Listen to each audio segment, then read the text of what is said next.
Printeringiz yaxshi chiqarmasa, servisga olib borishga shoshilmang. Buni o'zingiz ham oson tuzatib olsangiz bo'ladi.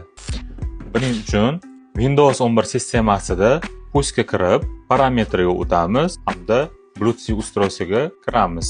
Buning uchidan printer skanerni topib, printerda modelini ko'rsatadi. Дополнительный parametr ustroysi printerga o'tamiz. Aynan mana shu printerda driveri turibdi. Buni xususiyatlarga o'tamiz. Shunaqa oyna ochiladi.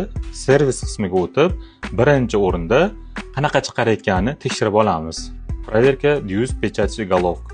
Mana hozir testni qog'ozda ko'rib tekshirib olamiz. Qorada ozgina uzilishlar bor.